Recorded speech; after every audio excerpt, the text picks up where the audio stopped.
Halo semuanya, perkenalkan kami dari kelompok 6 yang terdiri dari Zikrullah Umam, Evanda Putra, Peggy Satyawanda, Gilang Gumilang, dan WMP Oswin akan mempresentasikan materi Business and Management tentang Customer Driven Marketing dan Dimension of Business Marketing Strategy. Nah, di sini saya Peggy Satyawanda Aselva akan mempresentasikan tentang bab 11. Adapun outline dari materi yang akan kami sampaikan, yang pertama ada Nature of Marketing, yang kedua Developing a Marketing Strategy, yang ketiga Marketing Strategy Research and Information System, yang keempat Buying Behavior, yang kelima The Marketing Environment, dan yang terakhir ada Importance of Marketing to Business and Society. Next. Yang pertama ada Nature of Marketing. Marketing sendiri adalah kelompok aktivitas yang didesain atau diciptakan untuk mempercepat transaksi dengan menciptakan, mendistribusikan, menentukan harga, dan mempromosikan produk, jasa, dan juga gagasan. Next. Berikutnya ada the exchange relationship, di mana pada bahasan ini dijelaskan bahwa seseorang mau untuk menukarkan suatu value berupa uang, kredit, atau yang lain untuk mendapatkan sebuah produk, dapat berupa jasa, produk, barang, dan juga ide. Contohnya misalnya dapat kita katakan bahwa seseorang mau untuk membeli kopi di Starbucks dengan harga yang mahal untuk mendapatkan suatu kopi yang berkualitas. Next. Function of marketing. Nah, dalam marketing ini ada beberapa aktivitas. Yang pertama adalah buying, yaitu proses pembelian, selling proses penjualan, transportation itu proses perpindahan barang dari seller ke buyer. Yang berikutnya ada storing, itu misalnya dengan warehouse dalam distribusi produk. Yang selanjutnya ada grading, contohnya itu untuk mengelompokkan barang atau produk ke dalam beberapa kelompok berdasarkan suatu standar tertentu seperti kualitas atau ukuran dan sebagainya. Selanjutnya ada financing, di mana marketer itu berusaha untuk menaikkan penjualan dengan memberikan kredit. Biasanya itu dilakukan untuk barang-barang yang besar seperti rumah atau barang-barang elektronik seperti kulkas, TV, dan sebagainya. Selanjutnya marketing research, di mana marketer itu dapat menjadikan pasar sebagai tempat untuk riset tentang tren atau keinginan pelanggan untuk membuat suatu produk. Yang selanjutnya, yang terakhir adalah risk taking, di mana terdapat risiko-risiko terhadap suatu barang untuk tidak terjual atau tidak laku, seperti itu. Next. Selanjutnya ada creating value with marketing, di mana kita ketahui bahwa marketing itu sendiri bertujuan untuk menghasilkan value, dan value ini yang kemudian akan digunakan untuk menciptakan suatu loyalitas konsumen. Contohnya dengan memberikan diskon atau promo kepada member-member yang mendaftar kepada pelanggan-pelanggan yang telah mendaftar sebagai membership. Next. Selanjutnya the marketing concept, di mana di sini produsen atau suatu perusahaan dapat mencari tahu keinginan konsumen untuk memenuhi kepuasan konsumen tersebut, di mana hal ini tetap harus berorientasi pada konsumen namun tetap available and visible dengan konsumen tersebut. Contohnya Starbucks itu akan menambah menu baru non kopi agar konsumen yang tidak dapat meminum kopi juga dapat membeli produknya. Next. Selanjutnya ada evolution of the marketing concept. Nah, pada tahap pertama itu ada the production orientation, di mana adanya perkembangan revolusi industri pada abad ke-19 yang menyebabkan produsen dapat memproduksi produk dalam jumlah yang massal, sehingga mereka dapat meningkatkan efisiensi dan memanjiri pasar dengan produk yang mereka produksi. Selanjutnya, the sales orientation pada awal abad ke-20, karena adanya kelebihan suplai di pasar, produsen mulai memikirkan bagaimana caranya agar penjualan produk meningkat. Salah satu opsi yang didapat yaitu dengan melalui iklan dan personal selling. Dan terakhir ada market orientation. Pada tahap ini produsen mulai memikirkan produk seperti apa yang dibutuhkan atau yang menjadi tren di masyarakat, sehingga produsen mulai mencari informasi dan melakukan research untuk membantu membangun hubungan dengan konsumen, di mana hubungan konsumen dengan manajemen ini dilakukan untuk menjaga loyalitas konsumen. Misalnya yaitu dengan memberi membership tadi atau menyediakan tempat servis mobil di dealer seperti itu. Next, target market. Target market sendiri yang pertama ada business to business dan ada business to consumer. Di mana business to business produsen menjual produk itu ke bisnis yang lain yang digunakan untuk menjalankan suatu bisnis. Contohnya bahan baku seperti itu, atau suatu perusahaan yang menggunakan jasa cleaning service. Sedangkan untuk bisnis to consumer, produsen itu langsung menjual produk yang dihasilkannya kepada konsumen akhir. Next,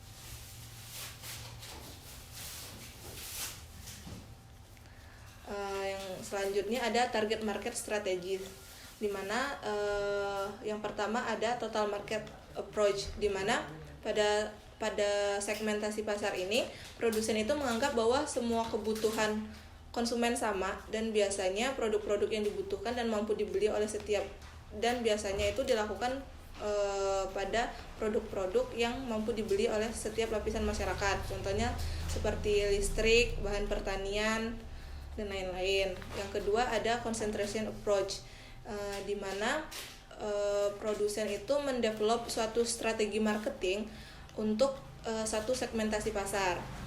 Contohnya itu untuk rokok, produsen menciptakan strategi marketing untuk iklan rokok yang ditujukan untuk para perokok seperti itu. Sedangkan yang multi segment approach itu produsen merambah ke 2 atau lebih segmentasi pasar, di mana pada setiap segmennya dibuat strategi market sendiri. Contohnya produsen mobil Toyota membuat iklan yang mencakup segmentasi pasar tertentu, misalnya untuk yang middle class, untuk high class, dan untuk low class seperti itu. Next, selanjutnya itu requirement for concentration and multi-segment approach, di mana kebutuhan konsumen akan suatu produk itu berbeda-beda atau heterogen. Selanjutnya produsen itu harus membagi dan mengidentifikasi segmen pasar yang ada. Setiap segmen pasar yang ada harus diidentifikasi potensinya, biaya, dan keuntungannya. Selanjutnya setidaknya ada satu segmen yang memiliki potensi keuntungan yang cukup untuk membenarkan pengembangan dan pemeliharaan strategi pemasaran khusus. Yang terakhir, perusahaan harus dapat menjangkau segmen pasar yang dipilih dengan strategi pasar tertentu. Next, selanjutnya itu adalah base of segmenting market, di mana itu terbagi jadi demografi, geografi, psikografi, dan behavioristik. Demografi di mana produk-produk itu produk yang didevelop, produk yang ditawarkan oleh suatu perusahaan itu bergantung pada misalnya jenis kelamin, ras, suku, dan lain-lain. Contohnya kayak Polygon menyediakan sepeda yang khusus untuk wanita, anak-anak, dan lain-lain. Sedangkan untuk geografik, produk yang dijual tergantung pada wilayahnya. Misalnya Polygon menyediakan sepeda untuk sepeda kota, sepeda gunung, dan lain-lain. Untuk psikografik, produk yang dijual itu berdasarkan karakteristik kepribadian, motif gaya hidup, dan lain-lain. Contohnya minat bersepeda yang tinggi di masyarakat itu semakin aware terhadap misalnya Polygon itu menjual produk-produk kepada masyarakat yang semakin aware terhadap pola hidup sehat, salah satunya dengan bersepeda seperti itu. Yang terakhir behavioristik itu adalah misalnya produsen menjual suatu produk kepada konsumen berdasarkan behaviornya. Contohnya kebiasaan bersepeda untuk komunitas sepeda seperti itu. Next. Selanjutnya akan dijelaskan oleh saudara Evan. Halo semua, di sini saya ingin menjelaskan tentang developing marketing mix. Jadi marketing mix itu adalah 4 kegiatan marketing yang dapat dikontrol langsung oleh perusahaan untuk mencapai tujuan mereka secara spesifik. Nah, 4 aktivitas itu atau kegiatan itu diantaranya yaitu pembuatan produk, penentuan harga, distribusi, dan promosi. Nah, produk sendiri itu adalah barang atau jasa yang diproduksi oleh perusahaan untuk memenuhi kepuasan dan kebutuhan dari konsumen. Price atau harga itu adalah value yang ditukar antara penjual dan pembeli. Kemudian distribusi adalah bagaimana caranya produk dapat sampai ke tangan konsumen. Kemudian promosi adalah bagaimana cara perusahaan itu mengenalkan produk tersebut kepada konsumennya. Next. Nah, jadi sebelum kita melakukan proses marketing, sebelumnya pasti kita riset dong untuk mengurangi resiko dari marketing itu sendiri. Nah, marketing riset sendiri itu adalah proses untuk mendapatkan informasi tentang konsumen potensial untuk menghasilkan keputusan marketing yang tepat. Jadi bagaimana caranya perusahaan mengaplikasikan dari teori-teori marketing yang ada untuk mengurangi resiko gagalnya pemasaran tersebut. Nah, marketing riset sendiri itu bisa mengumpulkan data menggunakan 2 cara, yaitu data primer dan data sekunder. Data primer sendiri itu berarti dari perusahaan dia langsung datang ke konsumen dan menanyakan, atau perusahaan terlibat langsung. Kemudian dari data sekunder itu berarti perusahaan menggunakan data yang telah tersedia dari penyedia data sebelumnya. Jadi dia tinggal mengambil data-data yang ada. Next. Nah, buying behavior. Buying behavior sendiri adalah kebiasaan yang dilakukan oleh pembeli. Nah, jadi dari kebiasaan yang dilakukan oleh pembeli itu kita sebenarnya bisa tuh masuk ke marketing riset tadi. Jadi kita bisa melihat data dari buying behavior itu. Jadi bisa untuk memudahkan kita menentukan target market untuk iklan atau untuk promosi dari produk kita nanti. Kemudian buying behavior sendiri ada psychological variables dan social variables. Nah, psychological variables itu terdiri dari 5 poin, yaitu yang pertama perception, motivation, learning, attitude, dan personality. Perception itu adalah persepsi, di mana apa yang diterima oleh konsumen atau target pasar itu dia serap, kemudian informasi itu dicerna, kemudian jadilah persepsi. Jadi bagaimana produk itu dapat dideskripsikan atau diinterpretasikan oleh si calon konsumen. Kemudian motivation sendiri itu seperti dorongan dari dalam diri untuk membeli suatu produk. Misal nih kita tiba-tiba pengen beli sepatu, itu karena bagus, berarti kan itu ada motivasi dari dalam diri kita sendiri. Kemudian learning, yaitu dari apa yang pernah dilakukan atau pengalaman si konsumen untuk membeli. Kemudian attitude sendiri, attitude itu feeling about something. Jadi gimana ya, perasaan si konsumen itu untuk membeli produk itu gimana. Kemudian personality ya seperti karakter masing-masing si calon konsumen itu sendiri. Nah, kemudian social variables of buying behavior itu ada 3. Yang pertama reference group, social classes, sama kultur. Nah, reference group itu berdasarkan selera komunitas. Seperti misalnya mereka komunitas vegetarian, berarti mereka buying behavior-nya dia membeli makanan yang bersumber dari tumbuhan atau ya semacam itu. Kemudian kalau social classes itu berarti dari strata sosial mereka, di mana seperti misal nih apa contohnya? Baru musim sepeda. Nah, orang yang kalangan menengah ke atas atau yang mungkin malah kalangan atas itu mereka berbondong-bondong membeli Brompton. Nah, biar mereka bisa tampak seperti sekelas, kemudian bisa membuat suatu grup, jadi strata sosial mereka naik. Kemudian kultur. Nah, kultur sendiri jadi bagaimana sih pembeli itu menyesuaikan dengan kultur atau menyesuaikan dengan kebiasaan orang di dalam negeri. Kemudian understanding buying behavior. Understanding buying behavior ini sebenarnya bukan sangat sulit, tapi tingkat untuk ketepatannya itu rendah. Nah, misal kita punya contoh ini hotel ya,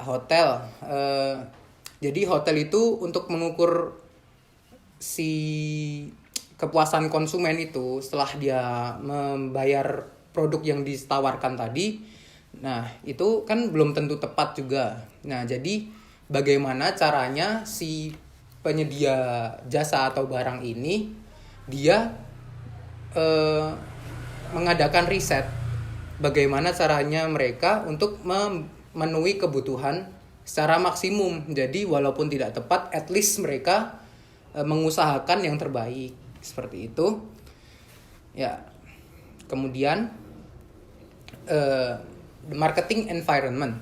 Nah, marketing environment sendiri itu ada 4. Yang pertama political, legal, and regulatory issues. Yang kedua social forces. Yang ketiga competitive and economic forces. Dan yang keempat technological forces. Nah, marketing environment sendiri, lingkungan ini lebih seperti ke makro ya. Jadi ketika kita memasarkan produk, tentunya kita harus melihat 4 faktor tadi. Yang pertama political, legal, and regulatory forces, itu berarti kita harus menyesuaikan nih dengan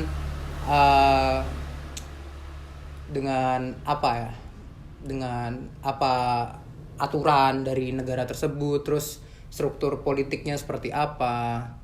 Jadi lebih tepat. Kemudian di social forces sendiri berarti bagaimana sih citra produk itu terhadap publik atau opini dari publik tentang produk yang ditawarkan, atau bisa jadi seperti testimonial dari si konsumen loyal atau loyal consumer.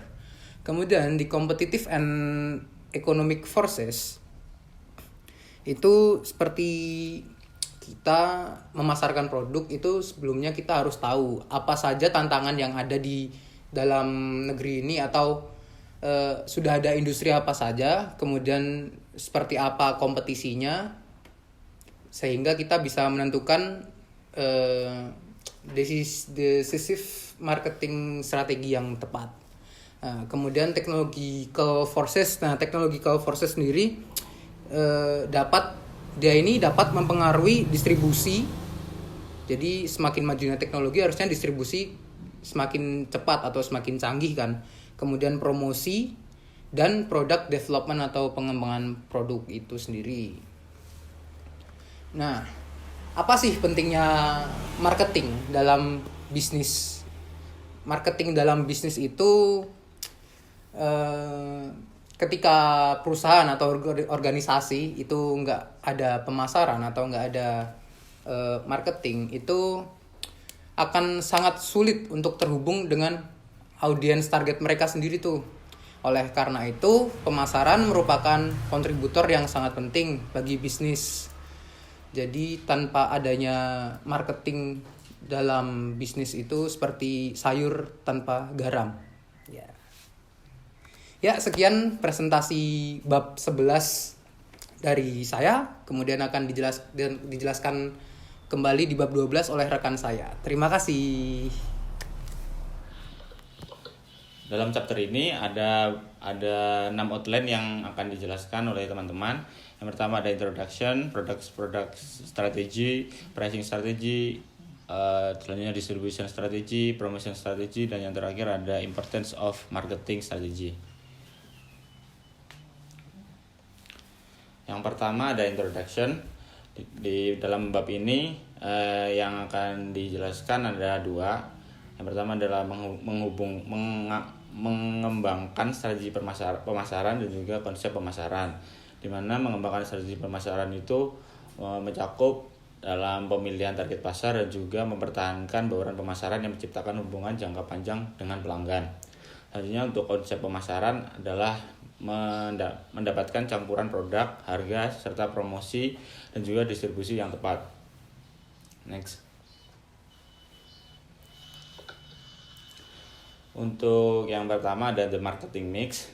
Melanjutkan dari chapter sebelumnya, pada bagian ini the marketing mix ini untuk mencakup bagaimana produsen mencakup customer loyalty dan juga customer satisfaction. Sebagai contoh, customer loyalty adalah bagaimana produsen menggait customer dan juga menjaga agar customer tersebut tetap mau membeli produk kita dalam jangka waktu yang sangat panjang. Nah, untuk yang customer satisfaction ini bagaimana cara produsen untuk mengundang atau mendapatkan customer baru menggunakan strategi marketing yang juga baru. Untuk contohnya kita dapat mengambil contoh Starbucks. Di dalam Starbucks mengeluarkan produk tumbler, di mana dengan produk tumbler ini diharapkan customer baru yang memiliki mobilitas sangat tinggi mau membeli tumbler dari Starbucks. Di sisi lain, Starbucks juga menggunakan promosi tumbler ini sebagai cara menggait atau menjaga customer yang lama, di mana dengan menggunakan tumbler customer akan mendapatkan potongan harga 50% sehingga Starbucks akan juga mendapatkan keuntungan dari situ, sehingga Starbucks dapat mendapatkan customer loyalty dan juga customer satisfaction. Next.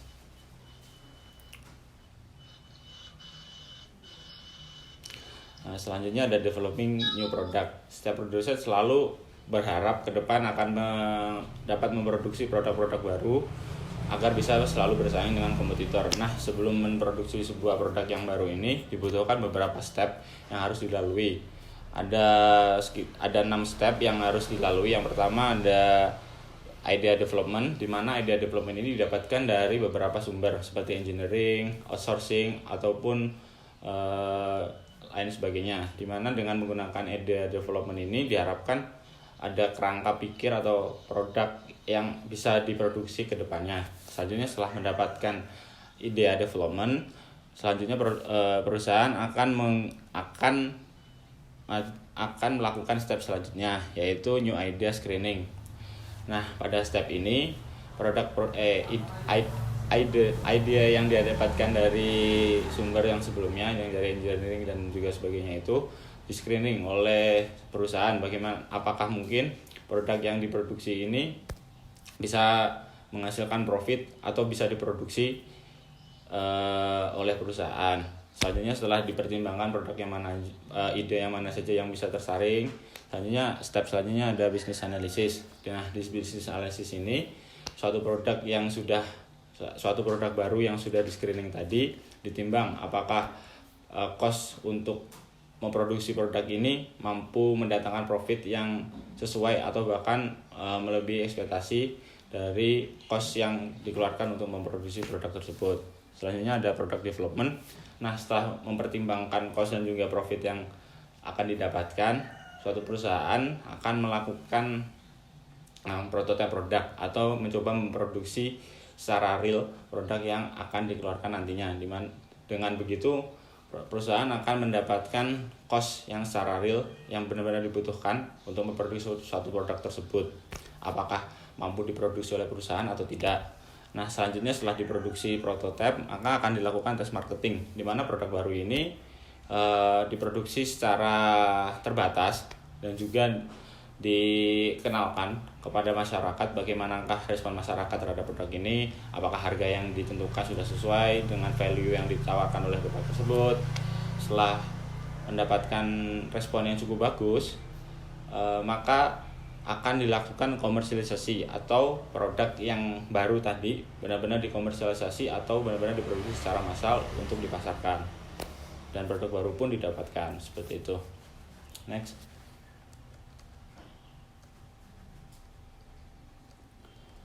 Nah, selanjutnya produk itu bisa dibagi menjadi dua. Di sini classifying product. Yang pertama ada consumer dan juga ada bisnis. Untuk yang consumer dibagi menjadi tiga. Consumer sendiri itu merupakan produk-produk yang dikonsumsi oleh consumer sehari-hari atau daily living product. Nah, di customer product ini ada tiga. Ada convenience, shopping, dan juga specialty. Untuk convenience ini suatu konsumen tidak mempertimbangkan harga atau brand yang dikeluarkan oleh perusahaan terhadap produk tersebut. Nah, contohnya produk yang convenience bagi konsumen adalah seperti bahan-bahan pokok seperti beras dan juga barang-barang pokok yang lain. Nah, selanjutnya ada shopping. Nah, di shopping ini konsumen masih akan mempertimbangkan akan membeli atau tidak, namun dengan jangka waktu yang singkat, karena yang menjadi pertimbangan dari konsumen adalah bagaimana value produk tersebut terhadap harga yang harus dikeluarkan. Contoh-contoh produk yang shopping adalah produk-produk sekunder seperti HP dan juga produk-produk sekunder yang lainnya. Nah, selanjutnya yang specialty ini pertimbangan konsumen untuk membeli produk ini cukup lama. Bisa dibilang bahwasanya produk specialty ini memerlukan harga yang cukup tinggi untuk mendapatkannya dan juga perlu pertimbangan yang matang, di mana konsumen tidak mau rugi tidak mau rugi ketika membeli produk ini. Nah, contoh produk specialty itu bisa dikatakan seperti tiket konser ataupun traveling. Nah, selanjutnya yang bisnis produk. Nah, bisnis produk ini dibagi menjadi 7. Ada raw material, major equipment, accessory equipment, supplies, component parts, process material, dan juga industrial service. Nah, semua produk bisnis ini memiliki kesamaan di mana produk bisnis ini merupakan produk yang diproduksi untuk produksi suatu perusahaan yang lain. Seperti itu. Next. Nah, selanjutnya ada produk line dan juga produk spec. Meneruskan dari slide sebelumnya, suatu perusahaan akan memproduksi produk bisa jadi lebih dari satu jenis. Nah, dalam produk line dan juga produk spec ini, perusahaan mengkategorikan produk-produk yang dia produksi itu apakah masuk produk line atau juga masuk produk mix. Bisa dilihat dalam buku, bahasanya tabel produk line dan juga produk mix itu, di mana produk line itu suatu produk yang diproduksi oleh perusahaan di mana produk tersebut memiliki satu jenis fungsi yang sama namun memiliki jenis yang berbeda. Dan sedangkan produk mix merupakan bauran atau produk yang diproduksi oleh perusahaan tersebut dan memiliki jenis fungsi yang sangat berbeda. Bisa diambil contoh di Starbucks sendiri yang bisa dikatakan produk lain merupakan jenis kopi. Jadi produk lain dari Starbucks itu merupakan Starbucks mengeluarkan kopi. Nah, kopi tersebut memiliki berbagai jenis. Ada yang latte, macchiato seperti itu, dan itu termasuk pada produk lain. Nah, untuk produk mix, Starbucks tidak hanya mengeluarkan beverage atau beverage yang kopi, tapi Starbucks juga mengeluarkan beberapa produk yang bisa dikatakan berbeda dari kopi, kayak seperti merchandise, cake, dan juga produk hidangan minuman selain kopi. Maka dari itu, untuk produk lain dan juga produk mix bisa dibedakan terhadap jenis fungsi dan jenis produk yang dikeluarkan. Nah, untuk strategi marketing yang produk lain ini bisa dikatakan sama. Jadi Starbucks bisa membuat promo antar lini produk kopi saja. Selanjutnya untuk produk mix bisa dikombinasikan seperti itu. Next. Nah, selanjutnya setiap produk selalu memiliki life cycle atau seperti manusia, produk juga bisa lahir lalu bisa hilang karena kompetitor atau evolusi produk yang kedatangan kompetitor atau produk-produk baru yang membuatnya tenggelam. Nah, Dalam product life cycle ini dibagi menjadi 4, ada introduction, growth, maturity, dan juga decline. Untuk mempermudah penjelasan dari product life cycle ini, kita bisa ambil contoh di perusahaan Apple ya.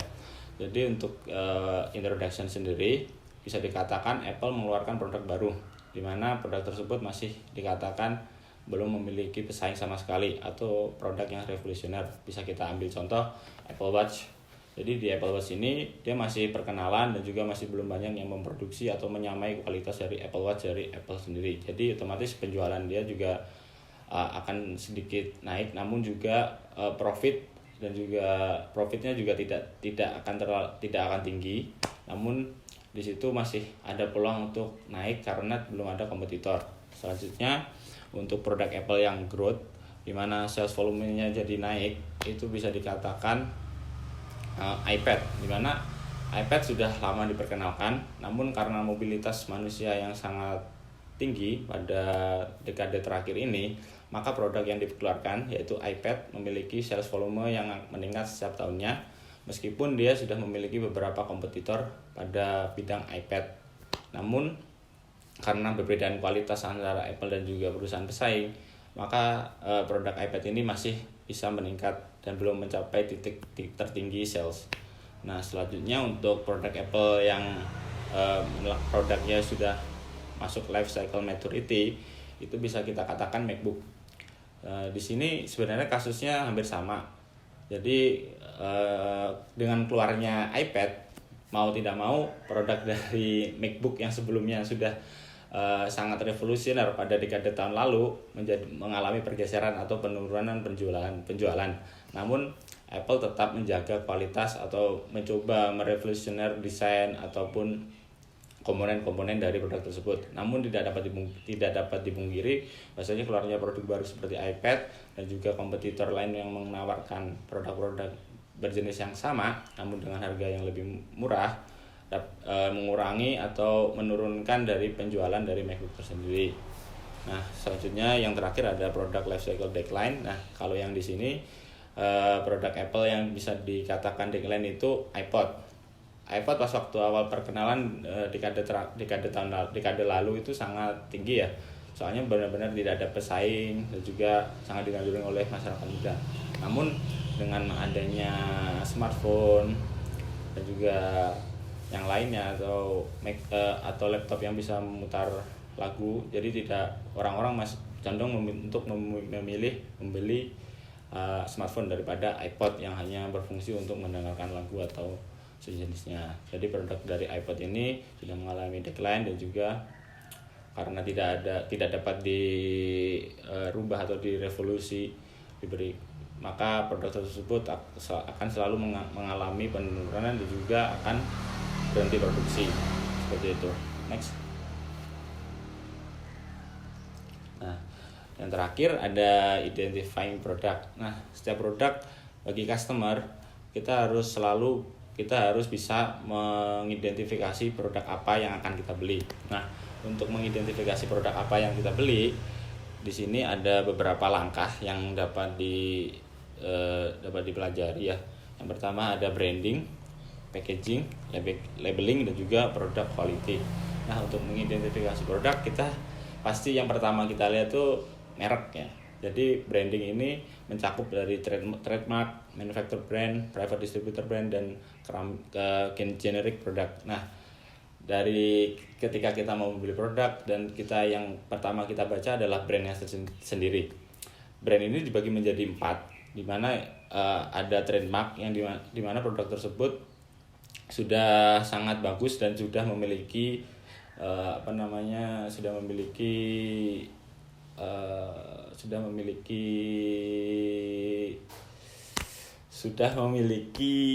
hak paten. Jadi produk trademark ini sudah teruji kualitasnya dan juga sudah terjamin. Otomatis bagi produk-produk yang sudah trademark, otomatis consumer akan langsung percaya dengan mengesampingkan packaging, labeling, dan juga produk kualitinya karena sudah memiliki branding yang sangat kuat. Nah, selanjutnya ada manufacturer brand atau brand yang sudah bagus, dia produksi sendiri barangnya. Selanjutnya dia juga produksi produk itu dan juga membranding produk tersebut, namun tidak sebagus dari trademark. Selanjutnya ada private distributor brand. Nah, private distribution brand ini di bawah dari manufacturer brand. Jadi private distribution ini kayak produk yang sudah memiliki merek, namun masih konsumen akan mempertimbangkan packaging, labeling, dan produk quality-nya tersebut sebelum beli produk tersebut. Nah, untuk generik produk ini dia contohnya itu seperti produk yang rumahan yang tidak memiliki merek dan tidak bisa satisfying pembeli untuk membeli produk tersebut.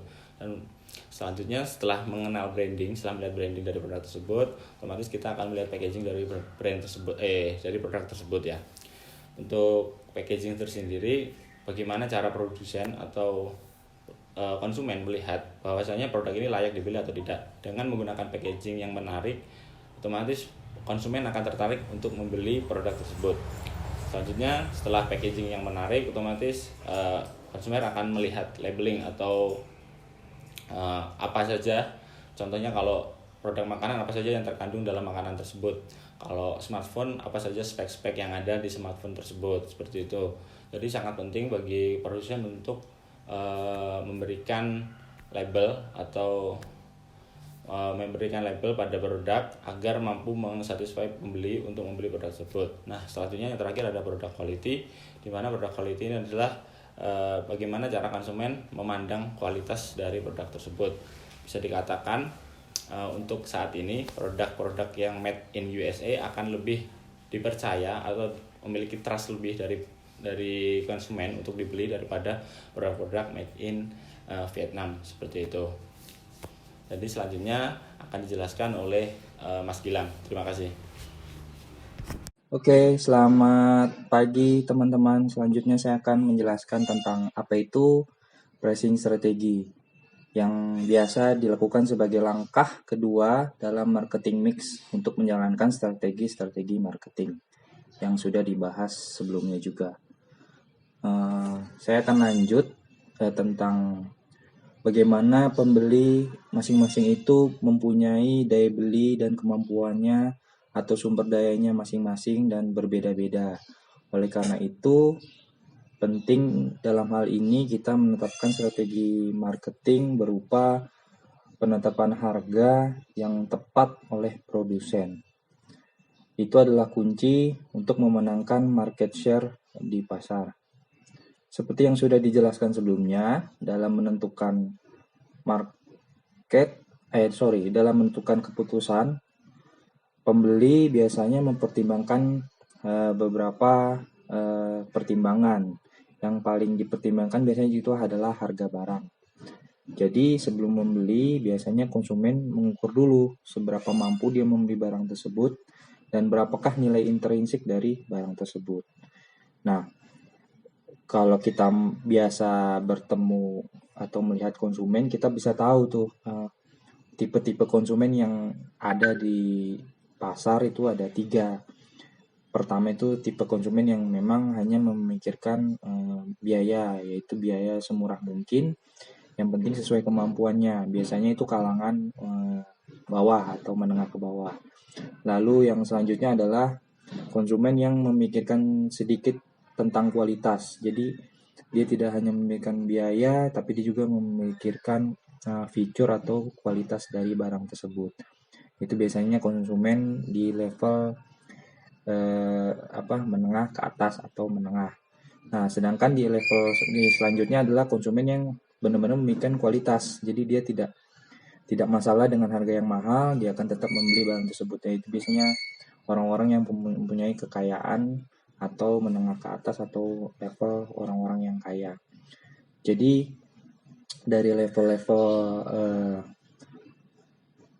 preferensi konsumen yang tadi, maka kita sebagai produsen harus menentukan nih, kita barang kita atau produk kita atau jasa kita itu mau diposisikan sebagai atau target pasarnya itu yang ke konsumen yang mana, yang 1, yang 2, atau yang ketiga tadi. Nah, setelah kita tentukan targetnya, baru kita tentukan alternatifnya, alternatif terbaik, atau bisa juga kita pastikan ada nggak kompetitor di situ. Kita harus lihat di pasar di situ ada kompetitor nggak. Kemudian sisi yang selanjutnya adalah membedakan produknya dengan yang lain. Jadi kita harus mempunyai nilai keuntungan yang berbeda atau advantage, competitive advantage tersendiri untuk barang kita, sehingga seseorang atau konsumen mau membeli barang kita dibanding produk kompetitor gitu. Jadi kita harus punya kualitas sehingga ada alasan atau ada nilai dari suatu barang yang kita jual dan konsumen itu mau beli dengan harga yang kita tentukan. Jadi contoh kasus ini biasanya ini dilakukan oleh produsen handphone, contohnya itu Samsung. Dia itu mengeluarkan segmentasi beberapa produk untuk beberapa kalangan. Contohnya seri J untuk kalangan menengah ke bawah, lalu ada juga seri A yang middle, yang menengah, dan yang terakhir flagshipnya untuk Samsung S atau Samsung Galaxy Note, itu untuk yang kalangan yang memiliki uang lebih gitu. Jadi si Samsung ini sudah mempertimbangkan masing-masing segmen yang ada di pasar dan kemampuan konsumen, sehingga mereka membuat produk sesuai target pasarnya masing-masing. Jadi tidak hanya di satu target, tapi di masing-masing target mereka mengeluarkan produk yang berbeda-beda, tentunya dengan kualitas yang berbeda-beda dan feature yang berbeda-beda. Lalu selanjutnya saya akan menjelaskan tentang pricing objective. Oke, next tentang pricing objective. Ya, pricing objective ini yaitu tujuan apa kita menentukan harga untuk suatu produk. Yaitu sebenarnya tujuannya hanya ada beberapa hal, yaitu untuk memaksimalkan laba yang pertama. Kemudian kita ingin meningkatkan pangsa pasar produk kita untuk menguasai pasar khusus di industri tersebut. Yang selanjutnya adalah mempertahankan status atau level dari suatu perusahaan, dan yang terakhir adalah yaitu produknya itu untuk supaya tidak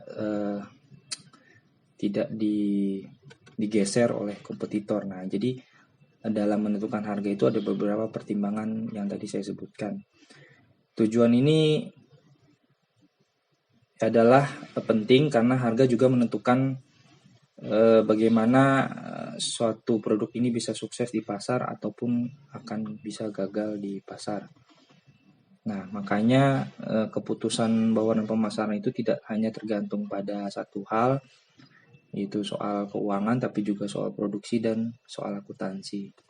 Oke, next. Saya akan menjelaskan tentang spesifik strategi untuk pricing. Di sini produsen telah menentukan bagaimana harga akan digunakan sebagai variabel dalam bauran pemasaran. Strategi pemasaran harga juga harus dipikirkan, yaitu dengan bagaimana produsen menyusun strategi dalam menetapkan harga produk baru ataupun bagaimana produsen menetapkan harga berdasarkan efek psikologis. Lalu yang selanjutnya adalah menetapkan harga dengan referensi tertentu, dan terakhir adalah menetapkan harga dengan diskon. Itulah beberapa strategi penentuan harga yang dapat dilakukan. Untuk produk baru tadi, bagaimana cara menentukan untuk harga produk baru, yaitu biasanya harga produk akan dibanding-bandingkan dengan produk yang sudah ada. Nah, ini kita bisa lakukan dua jenis strategi. Yang pertama price skimming. Price skimming biasanya untuk barang-barang yang memang baru pertama kali keluar di pasar, belum ada bisa dibilang yang istilahnya yang pertama kali dikeluarkan, seperti contohnya kalau kita kasih contoh mobil Tesla. Nah, untuk teknologi mobil seperti ini kan belum ada yang bisa memproduksi, jadi harga juga belum ada yang bisa menentukan gitu. Jadi makanya banyak produsen yang masuk dengan pionir seperti ini, dia menentukan harga setinggi mungkin untuk menutupi biaya yang sudah dikeluarkan, terutama biaya-biaya R&D atau penelitian dan pengembangan. Jadi price skimming ini dengan strategi yaitu menetapkan harga setinggi mungkin karena dia yakin kualitas dari barangnya itu dapat mempengaruhi mempengaruhi keputusan konsumen untuk membeli karena dia memiliki keuntungan tersendiri atau kualitas tersendiri dari produknya. Nah, yang kedua adalah penetration price, itu strategi harga serendah-rendahnya dengan tujuan adalah untuk dapat menembus pasar, baik itu produk baru ataupun produk yang ingin merubah posisi di pasar, misalnya ingin menjadi market leader. Nah, itu biasanya juga strategi dengan mengurahkan harga barang tersebut sehingga produk tersebut banyak dibeli oleh konsumen.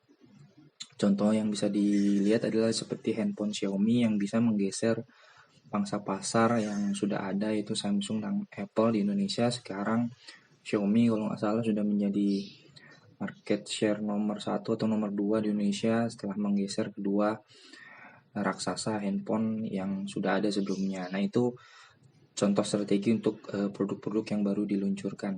Yang kedua adalah tentang psychological pricing, yaitu memasang harga berdasarkan aspek psikologi.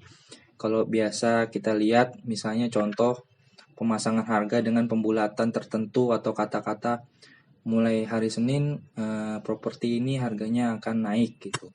Padahal itu kalau kita lihat setiap minggu seperti itu ada kata-kata seperti itu. Jadi itu hanya memberikan suatu efek bagi konsumen bahwa memang nanti hari Senin harga akan naik atau memang properti ini harga akan terus naik. Jadi aspek-aspek psikologi seperti itu yang dimainkan oleh pemasar. Nah, ini bisa dilakukan sebagai salah satu strategi penentuan harga. Yang ketiga adalah referensi pricing, yaitu kita membandingkan dengan harga yang produk lain. Contohnya kalau misalnya kita di hypermart itu kita bisa lihat misalnya ada label di situ dijamin produk ini adalah produk yang termurah gitu kan.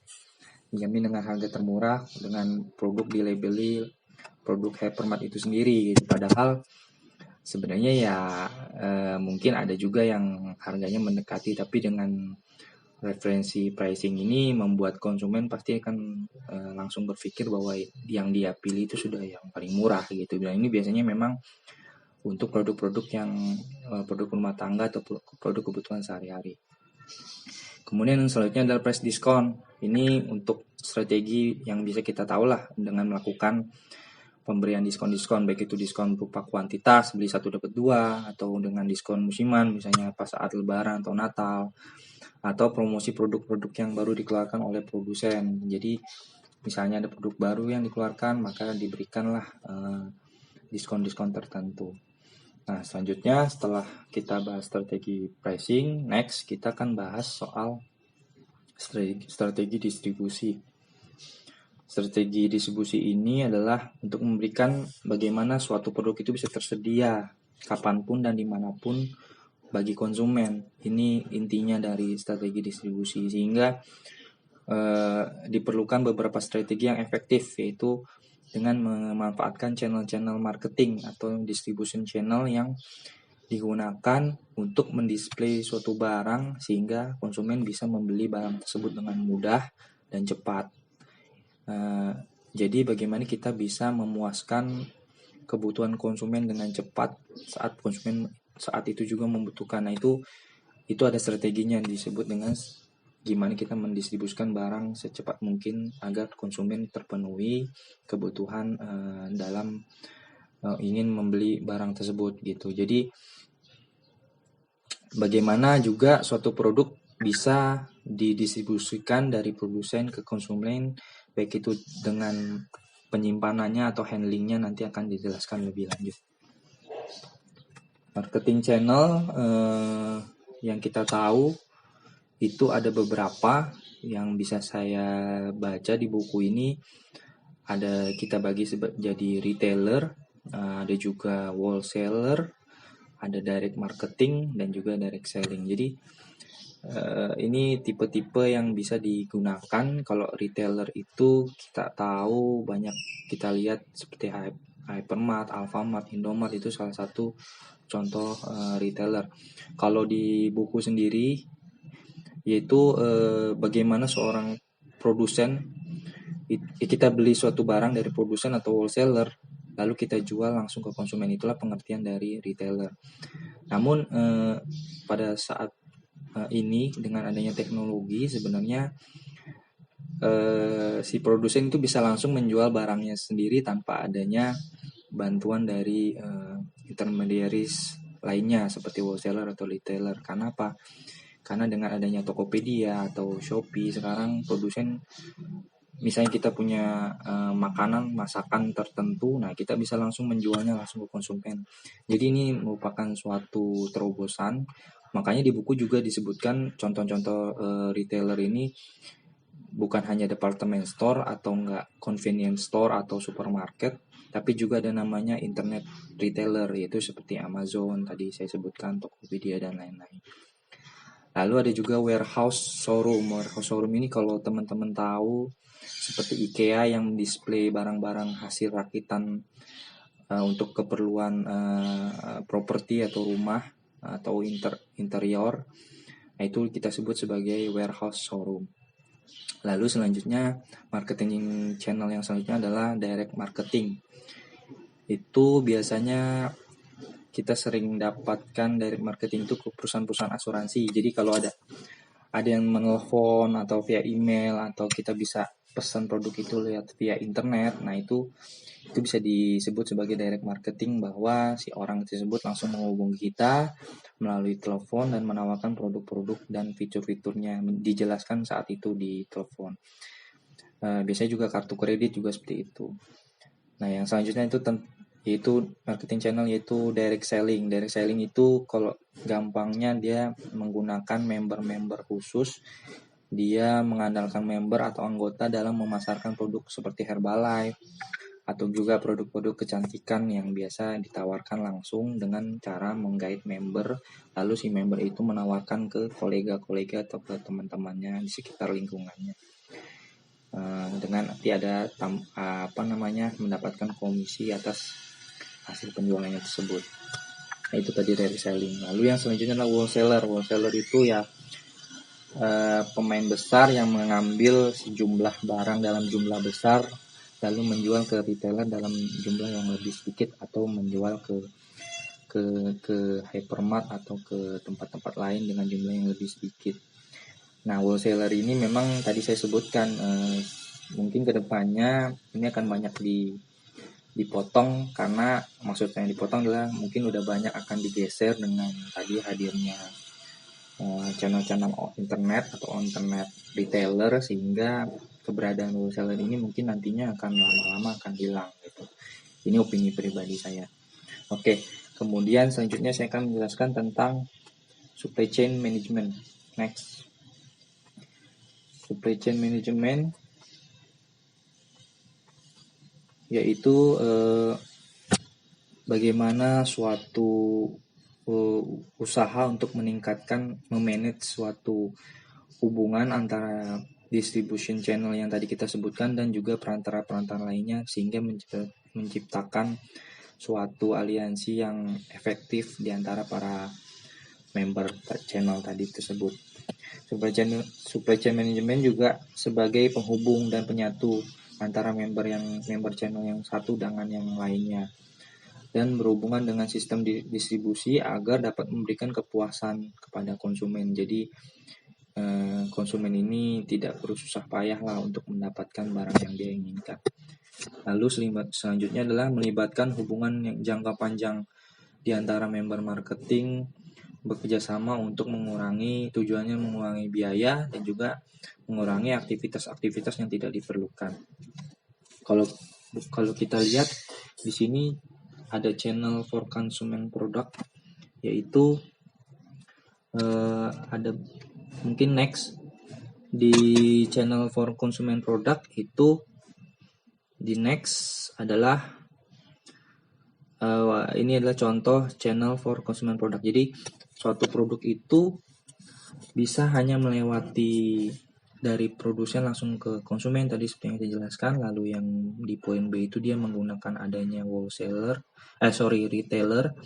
Lalu yang C itu ada wholesalernya ke retailer baru ke konsumen, dan yang terakhir adalah menggunakan agen. Nah, Mungkin ini saya jelaskan sedikit aja tadi karena sudah banyak contoh-contohnya aja. Kalau yang di tipe A tadi yang langsung dari produsen ke konsumen, contohnya itu restoran-restoran atau contoh masakan Padang lah, atau produk-produk pertanian yang kita buat langsung dan kita langsung sajikan saat itu dan konsumen bisa menikmati. Lalu kemudian yang tipe B itu adalah biasanya untuk contohnya adalah buku-buku yang kita beli dari Gramedia, itu langsung dari penulis ke Gramedia atau dipasarkan oleh Gramedia, ataupun juga dealer-dealer mobil seperti Toyota atau Honda dari pabrik langsung ditawarkan di dealer tersebut. Lalu untuk tipe C adalah contohnya makanan-makanan atau minuman kaleng yang dijual di supermarket atau hypermarket. Nah, tipe yang terakhir adalah yang menggunakan agen, itu biasanya contohnya kebutuhan sehari-hari seperti gas LPG atau minuman air galon. Nah, itu tipe-tipe contoh-contoh penggunaan market konsumen channel for consumer product. Oke, next. Yang selanjutnya adalah channel untuk bisnis produk. Nah, bedanya sama yang tadi, kalau channel for consumer product itu kita tawarkan untuk segmen perorangan. Nah, kalau bisnis ini kita tawarkan produk ini untuk menunjang bisnis lainnya. Jadi B2B gitu. Jadi yang dijual juga bukan barang-barang sehari-hari, tapi biasanya lebih kompleks dan dia membutuhkan bantuan dari teknisi. Contohnya pembelian lift atau pembelian eskalator di mall yang kita nggak mungkin cuma beli terus kita masang sendiri gitu. Kita butuh teknisi yang handal untuk memperbaiki atau memasangnya dulu gitu. Nah, ini kita sebut sebagai channel for business product. Jadi channel itu juga biasanya dari produsen hanya langsung ke konsumen, jadi tidak ada lagi perantara, karena memang si produsen itulah yang nantinya tahu bagaimana cara memasang dan memperbaiki alat-alat yang dijualnya tersebut. Jadi lebih sedikit intermediary dibanding yang tadi channel for consumer product. Nah, selanjutnya saya akan menjelaskan tentang intensity of market coverage, yaitu tentang bagaimana kita seorang manajer ini mempunyai keputusan lain dalam strategi distribusi, yaitu menentukan seberapa jauh sih kita akan memasarkan produk kita, seberapa banyak tipe outlet yang akan kita bangun atau kita buat, dan tipe seperti apa sih, tipe outlet seperti apa yang kita butuhkan untuk produk yang sesuai produk karakteristik produk kita yang kita jual. Nah, ini itu juga berdasarkan beberapa pertimbangan, yaitu salah satunya dari sifat konsumen itu sendiri seperti apa, lalu target marketnya seperti apa, kompetisi di pasar seperti apa. Jadi pemilihan ini juga harus dilakukan dengan hati-hati, karena untuk menjadi sukses pentingnya kita untuk menentukan tipe-tipe outlet yang akan kita gunakan itu untuk produk kita apakah cocok atau tidak. Karena kalau sampai nggak cocok itu akan bisa jadi kita gagal dalam memasarkan atau menjual produk kita. Nah, berikut adalah contoh market coverage yang dapat dilakukan, yaitu dengan distribusi beberapa. Yang pertama ada intensive distribution, lalu nanti akan saya jelaskan juga tentang selective dan exclusive distribution. Yang pertama tentang intensive distribution. Apa sih intensive distribution ini? Intensive distribution ini yaitu produsen menyebarkan produknya sebanyak mungkin sehingga dapat ditemukan oleh konsumen dengan mudah. Contohnya ya produk-produk makanan tadi dan kebutuhan sehari-hari seperti makanan pasta gigi ataupun sampo atau sabun yang ada di hypermart. Lalu kemudian selective distribution adalah menggunakan beberapa outlet khusus untuk menjual produknya. Contohnya sneakers yang khusus dijual di store originalnya seperti Nike atau Adidas. Itu dia biasanya produsen menentukan siapa sih distribusi yang dapat memasarkan produknya atau menjual produknya. Dan yang terakhir itu lebih eksklusif lagi, yaitu exclusive distribution. Jadi hanya 1-2 yang memiliki hak untuk mendistribusikan atau menjual produknya, dan biasanya ini barang-barang yang super mewah seperti penjualan mobil Ferrari, tas-tas branded seperti LV, atau juga produk high fashion lainnya yang memang nggak semua bisa memasarkan atau menjual produk tersebut. Jadi biasanya ini dikasih lisensi khusus untuk menjual barang-barang yang memang harganya sangat mahal. Oke, mungkin itu dari saya. Selanjutnya akan dijelaskan oleh Umam. Terima kasih.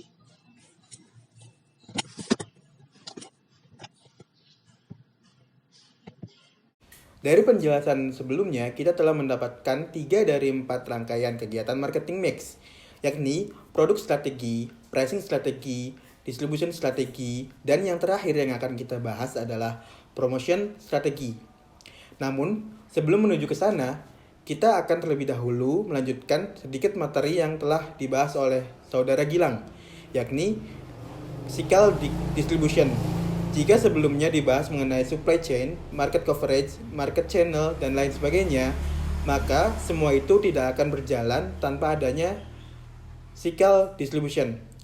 Seperti yang kita tahu, setelah proses produksi suatu barang, maka barang tersebut haruslah didistribusikan.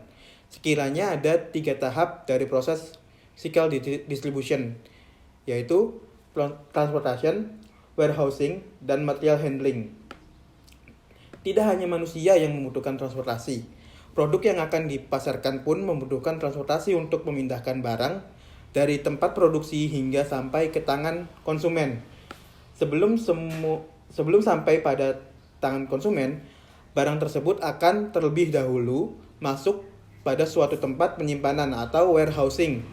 Di dalam warehouse terdapat proses material handling, di mana produk yang telah sampai pada suatu warehouse akan dikelola mengenai kapan dia masuk ke gudang, pada rak nomor berapa dia disimpan, dan kapan barang itu akan keluar dari gudang untuk dikirimkan ke konsumen. Lalu, apa pentingnya distribusi strategi dalam marketing strategi? Next.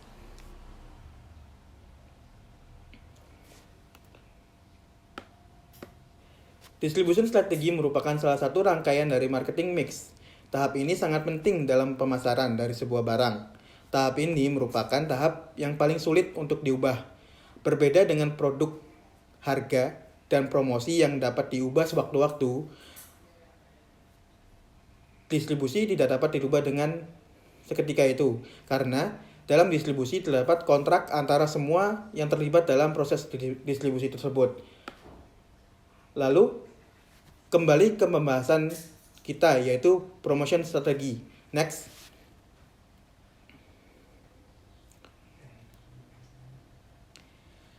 Jika pada pembahasan sebelumnya, kita telah mendapatkan 3 dari 4 rangkaian kegiatan marketing mix, yakni produk strategi, pricing strategi, distribution strategi, dan yang terakhir yang akan kita bahas yaitu promotion strategi. Apa itu promotion strategi? Intinya, promotion strategi adalah suatu usaha untuk mengkomunikasikan suatu produk kepada individu, grup, ataupun organisasi agar mereka menerima produk tersebut. Jika sebelumnya kita mengenal tentang marketing mix, di mana marketing mix itu terdiri dari produk strategi, pricing strategi, distribution strategi, dan promotion strategi, maka di dalam promotion strategi ada pula yang namanya promotion mix, yang terdiri dari advertising, personal selling, publicity, dan sales promoting. Lalu, apa itu publicity? Publicity adalah promosi tidak berbayar yang dilakukan oleh media massa melalui pemberitaan dari situs berita atau acara berita, di mana dalam kasus ini perusahaan atau suatu produk masuk dalam suatu pemberitaan dari media massa. Lalu, apa itu advertising?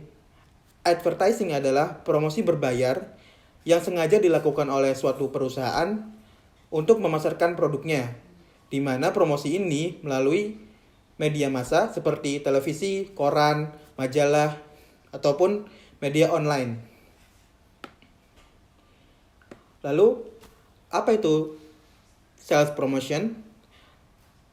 Sales promotion adalah promosi secara langsung ketika penjualan berlangsung dengan memberikan diskon ataupun insentif terhadap pembelian.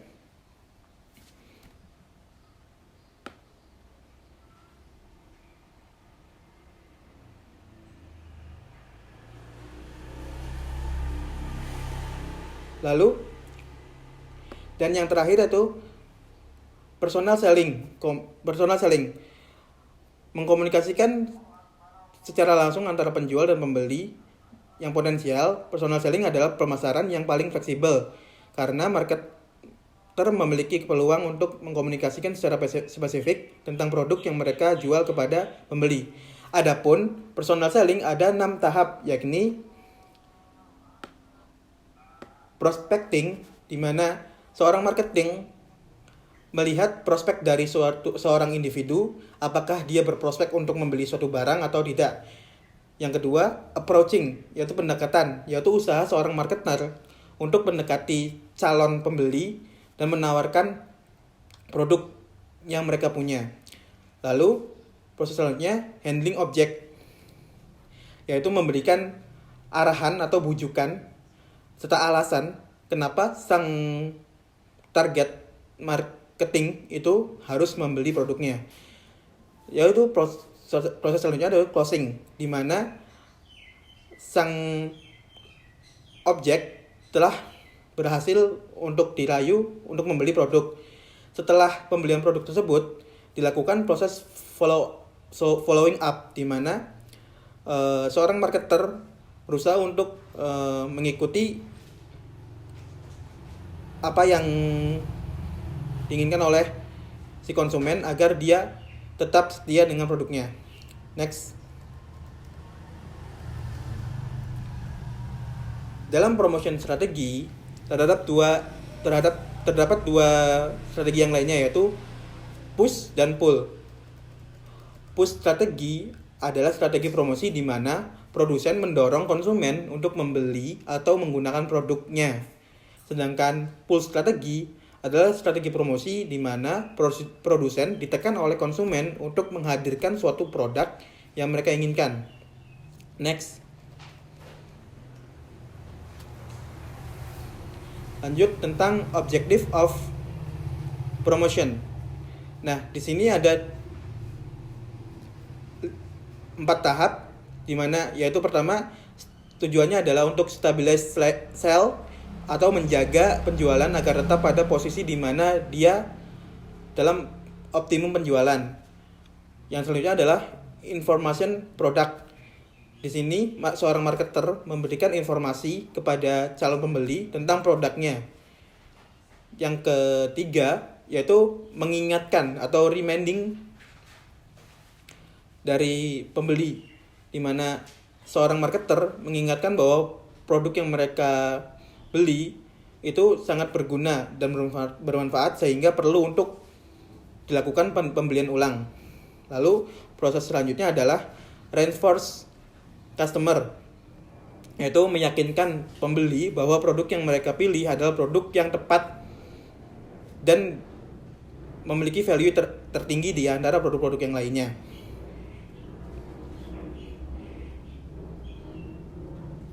Next.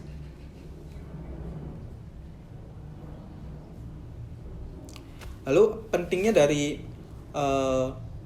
marketing strategi. Marketing menciptakan nilai dari sebuah barang yang dihasilkan dari proses marketing mix.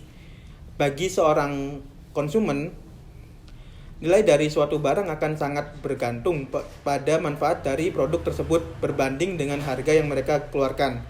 Bagi seorang marketer, nilai dari suatu produk adalah seberapa besar manfaat atau dalam hal ini adalah keuntungan finansial yang didapat dari menjual produk tersebut berbanding dengan biaya produksi dan biaya penjualan itu sendiri. Lalu efektivitas marketing strategi.